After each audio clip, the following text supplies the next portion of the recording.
ಏಷ್ಯಾದ ಅತಿ ದೊಡ್ಡ ಏರ್ ಶೋಗೆ ಚಾಲನೆ ಸಿಕ್ಕಿದೆ. ರಾಜಧಾನಿಯ ಬಾನಂಗಳದಲ್ಲಿ ಬಣ್ಣದ ಚಿತ್ತಾರ ಮೂಡಿದೆ. ಮೊದಲ ದಿನದ ವೈಮಾನಿಕ ಪ್ರದರ್ಶನದ ಒಂದು ಝಲಕ್ ಇಲ್ಲಿದೆ ನೋಡಿ.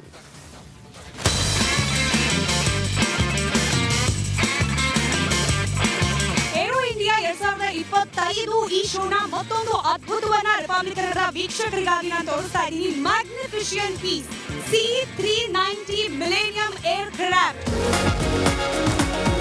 ಡಿಸ್ಪ್ಲೇಗಿಟ್ಟಿರುವಂತಹ ಫೈಟರ್ ಜೆಟ್ ಆಗಿರಬಹುದು ಅಥವಾ ಹೆಲಿಕಾಪ್ಟರ್ಗಳಾಗಿರ್ಬೋದು, ಅದರಲ್ಲಿ ನೀವು ಕೂಡ ಕೂರ್ಬೋದು. ಫ್ಲೈಯಿಂಗ್ ಎಕ್ಸ್ಪೀರಿಯನ್ಸ್ ಯಾವ ರೀತಿ ಇರುತ್ತೆ ಅನ್ನೋದನ್ನ ಅಬ್ಸರ್ವ್ ಮಾಡ್ಬೋದು, ಗಮನಿಸ್ಬೋದು. ಕಾಕ್ಪಿಟ್ ಇದೆ ಇಲ್ಲಿ. ಹಾಗೆ ನಾನು ಹೇಳ್ತಾ ಇದ್ದ ಹಾಗೆ ಟಫನ್ ಗ್ಲಾಸ್ ನ ಡಿಸ್ಪ್ಲೇ ನಿಮಗೆ ಇಲ್ಲಿ ಇರುತ್ತೆ.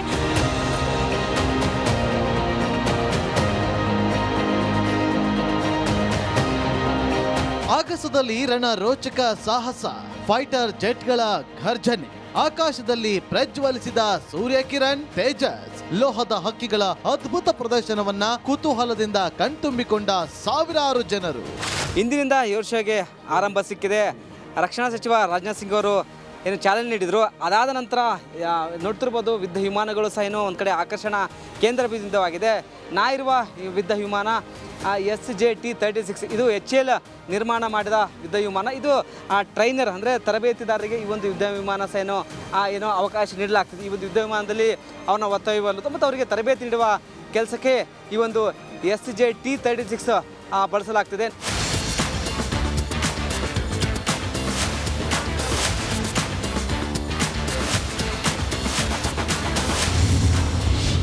ರಾಜಧಾನಿ ಬಾನಂಗಳದಲ್ಲಿ ಲೋಹದ ಹಕ್ಕಿಗಳ ಚಿತ್ತಾರ.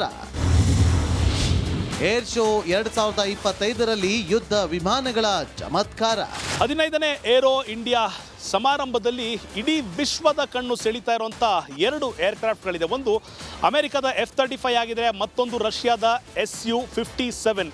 ಬದ್ಧ ವೈರಿ ರಾಷ್ಟ್ರಗಳಿಂದ ನಿರ್ಮಿಸಲಾಗಿರುವಂಥ 2 ಸ್ಟೆಲ್ತ್ ಏರ್ಕ್ರಾಫ್ಟ್ಗಳಿದಾಗಿರುವಂಥದ್ದು. ಏಷ್ಯಾದ ಅತಿ ದೊಡ್ಡ ವೈಮಾನಿಕ ಪ್ರದರ್ಶನಕ್ಕೆ ರಾಜಧಾನಿ ಸಾಕ್ಷಿಯಾಗಿದೆ.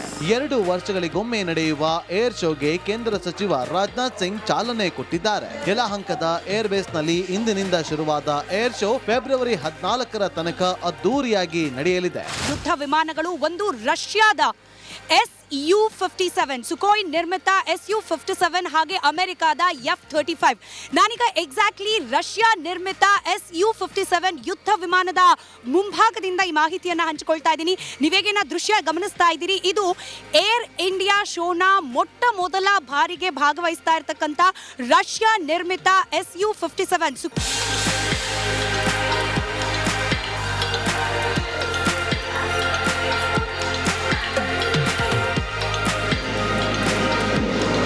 ಈ ಬಾರಿ ಏರ್ ಶೋದಲ್ಲಿ 100ಕ್ಕೂ ಹೆಚ್ಚು ರಾಷ್ಟ್ರಗಳು ಭಾಗಿಯಾಗಿದ್ದು 900ಕ್ಕೂ ಹೆಚ್ಚು ಪ್ರದರ್ಶಕರು, 80ಕ್ಕೂ ಹೆಚ್ಚು ದೇಶಗಳ ಪ್ರಮುಖರು ಭಾಗಿಯಾಗಿದ್ದರು. ಇನ್ನು ಮೊದಲ ದಿನ ಏರ್ ಶೋಗೆ ಚಾಲನೆ ಕೊಟ್ಟ ಸಚಿವ ರಾಜನಾಥ್ ಸಿಂಗ್ ಮಹಾಕುಂಭಕ್ಕೆ ಹೋಲಿಕೆ ಮಾಡಿದರು.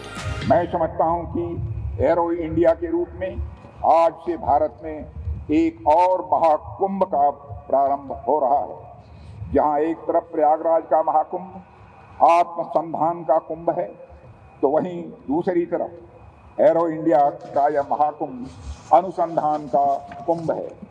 जहां एक तरफ प्रयागराज का महाकुंभ आंतरिक मजबूती पर ध्यान दे रहा है, तो वहीं दूसरी तरफ एरो इंडिया का यह महाकुंभ हमारी बाहरी मजबूती पर ध्यान दे रहा है. जहां एक तरफ प्रयागराज का महाकुंभ भारत की संस्कृति को दर्शा रहा है, तो वहीं दूसरी तरफ एरो इंडिया का यह महाकुंभ भारत की शक्ति को दर्शा रहा है. एक तरफ जहां परंपरा और अध्यात्म का महाकुंभ चल रहा है, तो वहीं दूसरी तरफ पराक्रम और आयुध का महाकुंभ चल रहा है. ರಷ್ಯಾ ಅಮೆರಿಕನ್ ಫೈಟ್ ಏರ್ಕ್ರಾಫ್ಟ್ಗಳು ಈ ಬಾರಿ ವಿಶೇಷವಾಗಿದ್ದು AI, cyber security, global aerospace ಒಳಗೊಂಡಂತೆ ನೂತನ ತಂತ್ರಜ್ಞಾನಗಳು ಗಮನ ಸೆಳೆದವು.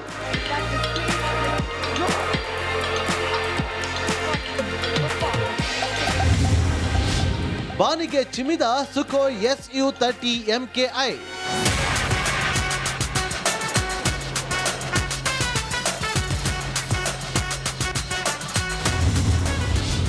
ಸೂರ್ಯಕಿರಣ್ ಏರೋಬ್ಯಾಟಿಕ್ ಹಾರಾಟ,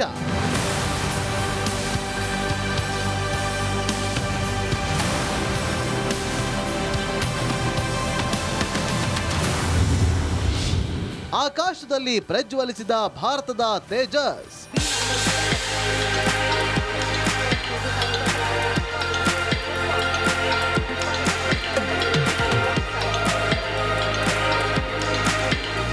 ಹೀಗೆ ಮೊದಲ ದಿನದ ಏರ್ ಶೋ ಬಗ್ಗೆ ರಿಪಬ್ಲಿಕ್ ಕನ್ನಡ ಮೆಗಾ ಕವರೇಜ್ ಮಾಡಿದ್ರೆ ಆತ ಬಾನಿನಲ್ಲಿ ಲೋಹದ ಹಕ್ಕಿಗಳ ಹಾರಾಟವನ್ನ ಕಂಡಂತ ಬೆಂಗಳೂರಿಗರು ಸಖತ್ ಖುಷಿ ಪಟ್ರು.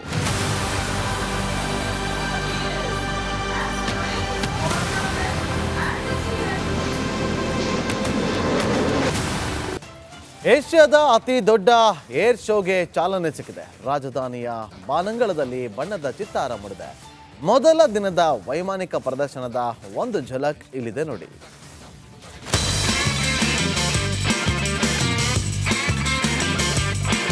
ಏರೋ ಇಂಡಿಯಾ 2025 ಈ ಶೋನ ಮತ್ತೊಂದು ಅದ್ಭುತವನ್ನ ರಿಪಬ್ಲಿಕ್ ಕನ್ನಡ ವೀಕ್ಷಕರಿಗಾಗಿ ನಾನು ತೋರಿಸ್ತಾ ಇದ್ದೀನಿ. Magnificent piece C390 millennium air craft.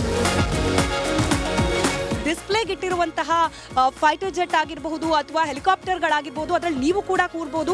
Flying experience ಯಾವ ರೀತಿ ಇರುತ್ತೆ ಅನ್ನೋದನ್ನು ಅಬ್ಸರ್ವ್ ಮಾಡ್ಬೋದು, ಗಮನಿಸ್ಬೋದು. ಕಾಕ್ಪಿಟ್ ಇದೆ ಇಲ್ಲಿ. ಹಾಗೆ ನಾನು ಹೇಳ್ತಾ ಇದ್ದ ಹಾಗೆ ಟಫ್ ಅಂಡ್ ಗ್ಲಾಸ್ನ ಡಿಸ್ಪ್ಲೇ ನಿಮಗೆ ಇಲ್ಲಿ ಇರುತ್ತೆ.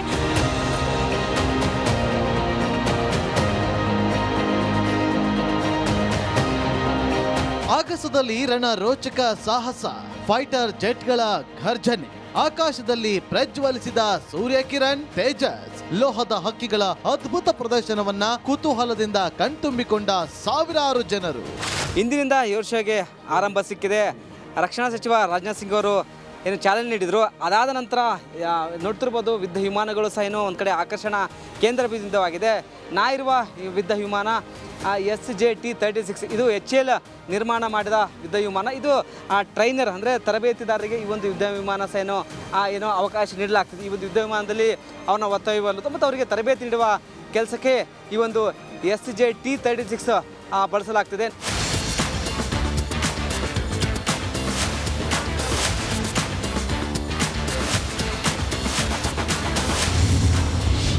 ರಾಜಧಾನಿ ಬಾನಂಗಳದಲ್ಲಿ ಲೋಹದ ಹಕ್ಕಿಗಳ ಚಿತ್ತಾರ. ಏರ್ ಶೋ 2025ರಲ್ಲಿ ಯುದ್ಧ ವಿಮಾನಗಳ ಚಮತ್ಕಾರ. 15ನೇ ಏರೋ ಇಂಡಿಯಾ ಸಮಾರಂಭದಲ್ಲಿ ಇಡೀ ವಿಶ್ವದ ಕಣ್ಣು ಸೆಳೀತಾ ಇರುವಂಥ 2 ಏರ್ಕ್ರಾಫ್ಟ್ಗಳಿದೆ. ಒಂದು ಅಮೆರಿಕದ F-35 ಆಗಿದ್ರೆ, ಮತ್ತೊಂದು ರಷ್ಯಾದ Su-57. ಬದ್ಧ ವೈರಿ ರಾಷ್ಟ್ರಗಳಿಂದ ನಿರ್ಮಿಸಲಾಗಿರುವಂಥ 2 ಸ್ಟೆಲ್ತ್ ಏರ್ಕ್ರಾಫ್ಟ್ಗಳಿದಾಗಿರುವಂಥದ್ದು. ಏಷ್ಯಾದ ಅತಿ ದೊಡ್ಡ ವೈಮಾನಿಕ ಪ್ರದರ್ಶನಕ್ಕೆ ರಾಜಧಾನಿ ಸಾಕ್ಷಿಯಾಗಿದೆ. 2 ವರ್ಷಗಳಿಗೊಮ್ಮೆ ನಡೆಯುವ ಏರ್ ಶೋಗೆ ಕೇಂದ್ರ ಸಚಿವ ರಾಜನಾಥ್ ಸಿಂಗ್ ಚಾಲನೆ ಕೊಟ್ಟಿದ್ದಾರೆ. ಯಲಹಂಕದ ಏರ್ಬೇಸ್ನಲ್ಲಿ ಇಂದಿನಿಂದ ಶುರುವಾದ ಏರ್ ಶೋ ಫೆಬ್ರವರಿ 14ರ ತನಕ ಅದ್ದೂರಿಯಾಗಿ ನಡೆಯಲಿದೆ. ಯುದ್ಧ ವಿಮಾನಗಳು, ಒಂದು ರಷ್ಯಾದ Su-57 ಸುಕೋಯ್ ನಿರ್ಮಿತ Su-57 ಹಾಗೆ ಅಮೆರಿಕಾದ F-35.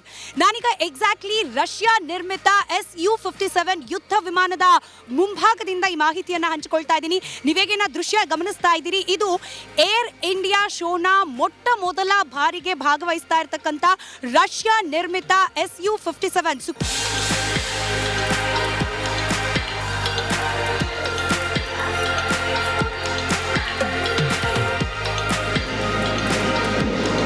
ಈ ಬಾರಿ ಏರ್ ಶೋದಲ್ಲಿ 100ಕ್ಕೂ ಹೆಚ್ಚು ರಾಷ್ಟ್ರಗಳು ಭಾಗಿಯಾಗಿದ್ದು, 900ಕ್ಕೂ ಹೆಚ್ಚು ಪ್ರದರ್ಶಕರು, 80ಕ್ಕೂ ಹೆಚ್ಚು ದೇಶಗಳ ಪ್ರಮುಖರು ಭಾಗಿಯಾಗಿದ್ದರು. ಇನ್ನು ಮೊದಲ ದಿನ ಏರ್ ಶೋಗೆ ಚಾಲನೆ ಕೊಟ್ಟ ಸಚಿವ ರಾಜನಾಥ್ ಸಿಂಗ್ ಮಹಾಕುಂಭಕ್ಕೆ ಹೋಲಿಕೆ ಮಾಡಿದರು.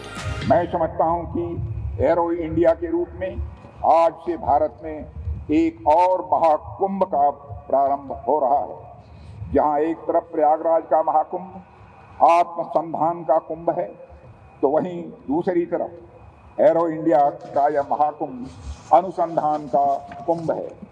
जहां एक तरफ प्रयागराज का महाकुंभ आंतरिक मजबूती पर ध्यान दे रहा है, तो वहीं दूसरी तरफ एरो इंडिया का यह महाकुंभ हमारी बाहरी मजबूती पर ध्यान दे रहा है. जहां एक तरफ प्रयागराज का महाकुंभ भारत की संस्कृति को दर्शा रहा है, तो वहीं दूसरी तरफ एरो इंडिया का यह महाकुंभ भारत की शक्ति को दर्शा रहा है। एक तरफ जहां परंपरा और अध्यात्म का महाकुंभ चल रहा है, तो वहीं दूसरी तरफ पराक्रम और आयुध का महाकुंभ चल रहा है। ರಷ್ಯಾ ಅಮೆರಿಕನ್ ಫೈಟ್ ಏರ್ಕ್ರಾಫ್ಟ್ಗಳು ಈ ಬಾರಿ ವಿಶೇಷವಾಗಿದ್ದು AI, cyber security, global aerospace ಒಳಗೊಂಡಂತೆ ನೂತನ ತಂತ್ರಜ್ಞಾನಗಳು ಗಮನ ಸೆಳೆದವು.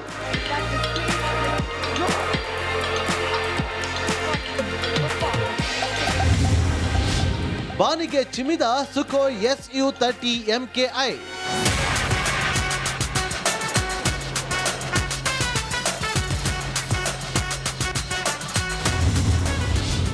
ಸೂರ್ಯ ಕಿರಣ್ ಏರೋಬ್ಯಾಟಿಕ್ ಹಾರಾಟ.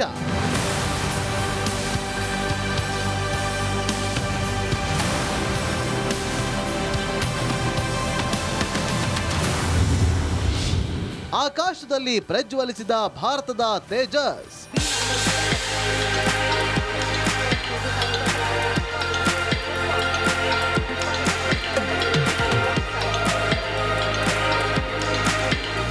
ಹೀಗೆ ಮೊದಲ ದಿನದ ಏರ್ ಶೋ ಬಗ್ಗೆ ರಿಪಬ್ಲಿಕ್ ಕನ್ನಡ ಮೆಗಾ ಕವರೇಜ್ ಮಾಡಿದ್ರೆ ಆತ ಬಾನಿನಲ್ಲಿ ಲೋಹದ ಹಕ್ಕಿಗಳ ಹಾರಾಟವನ್ನ ಕಂಡಂತ ಬೆಂಗಳೂರಿಗರು ಸಖತ್ ಖುಷಿ ಪಟ್ರು.